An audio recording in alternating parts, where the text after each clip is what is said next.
Consumer अपने satisfaction को maximum कैसे करेगा, how a consumer maximises his satisfaction with his limited given resources it means income. उसके पास जो इनकम है वो लिमिटेड है, और लिमिटेड इनकम के रहते हुए मैक्सिमम सेटिस्फेक्शन कैसे अर्न करेगा, या फिर अपने सेटिस्फेक्शन को मैक्सिमाइज कैसे करेगा, उसके बारे में थोड़ा सा स्टडी करना है हमें यहाँ पर। तो कंज्यूमर बिहेवियर के बारे में हम स्टडी करेंगे। कंज्यूमर का बिहेवियर क्या है, किस प्रकार से अपने अपने रिसोर्सेज को डिफरेंट गुड्स पर एक्सपेंड करता है, खर्च करता है। तो व्हाट इज कंज्यूमर बिहेवियर, सबसे फर्स्ट जो टेक्निकल टर्म है, यानी स्टार्टिंग में कुछ हम टेक्निकल टर्म्स समझेंगे। कंज्यूमर इक्विलिब्रियम के बारे में हम डिटेल में इस चैप्टर में पढ़ना है, परंतु इससे रिलेटेड छोटी छोटी जो टेक्निकल टर्म्स हैं वो पहले हमें पता होना जरूरी है। तो वो क्या है, वो हम स्टार्ट करते हैं। सबसे फर्स्ट है consumer behaviour. It refers to a process in which a consumer, ठीक है ध्यान रखना किसकी स्टडी कर रहे हैं हम, कंज्यूमर की। In which a consumer decides that in what way he should plan his expenditure on different goods and services so as to maximise satisfaction from limited income.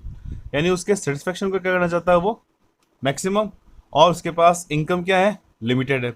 तो लिमिटेड इनकम के रहते हुए different goods और services पे किस प्रकार से खर्च करेगा, क्या तरीका होगा, इन व्हाट मैनर, उसका बिहेवियर क्या होगा, किस बिहेवियर के तरीके से उसका व्यवहार क्या होगा, किस प्रकार से अपनी इनकम को, लिमिटेड इनकम को डिफरेंट गुड्स एंड सर्विसेज पर एक्सपांड करेगा, जिससे कि उसको जो सेटिस्फेक्शन मिल रहा है वो सेटिस्फेक्शन मैक्सिमम हो जाए, उसके बारे में हम यहाँ पर स्टडी करते हैं। वो कहलाता है कंज्यूमर बिहेवियर।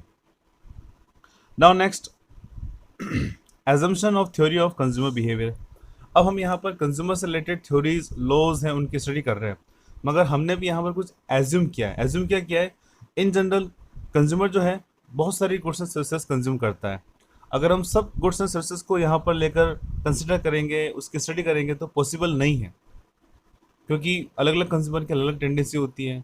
बहुत सारी वेराइटी ऑफ गुड्स कंज्यूम करते हैं, बहुत सारे सर्विसेज हैं, बिस्किट है, चॉकलेट है, पैंट, शर्ट, बैग, टिफिन, बोल, TV, mobile, laptop, so many goods. सबको अगर हम यहाँ पर स्टडी करेंगे तो वो पॉसिबल नहीं होगा। तो इसके लिए हमने यहाँ पर क्या एज्यूम माना है, a consumer in a general consumes many goods but for a simplicity, ठीक है, सरलता के लिए सिर्फ। We shall consider that consumer consumes only two goods namely good one and good two. हमने क्या माना है कि एक कंज्यूमर जो हमने यहाँ पर कंसिडर किया है वो सिर्फ दो गुड कंज्यूम कर रहा है।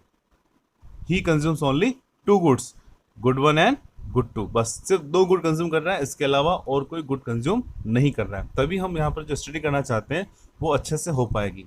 बहुत सारी गुड्स को कर लेंगे तो पॉसिबल नहीं है। अब बात उठती है बहुत से स्टूडेंट के माइंड में, तो फिर ये एक्चुअल कैसे हुआ, क्योंकि प्रैक्टिकल लाइफ में तो अलग होता है, हम बहुत सारी गुड्स एंड सर्विसेज को कंज्यूम करते हैं, मगर यहाँ पर हम ले रहे हैं सिर्फ वो गुड वन और गुड टू कंज्यूम कर रहे थे, पॉसिबल है क्या। तो हम क्या कर रहे हैं कि सोसाइटी में अपनी लैब क्या है, इकोनॉमिक्स की लैब क्या है, सोसाइटी, इकोनॉमी। इस प्रैक्टिकल लैब में बहुत सारे जो टेक्निकल जो इश्यूज होते हैं वो हम यहाँ पर अगर थ्योरेटिकल व्यू पॉइंट से चलेंगे तो पॉसिबल नहीं है।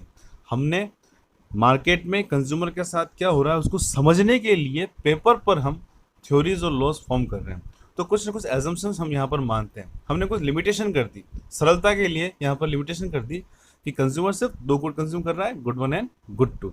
सिर्फ दो गुड कंज्यूम करेगा तो उस कंडीशन में कंज्यूमर अपनी इनकम को किस प्रकार से खर्च करेगा, किस प्रकार से एक्सपेंड करेगा कि उसको जो सेटिस्फेक्शन मिल रहा है वो मैक्सिमम हो जाए। ओके।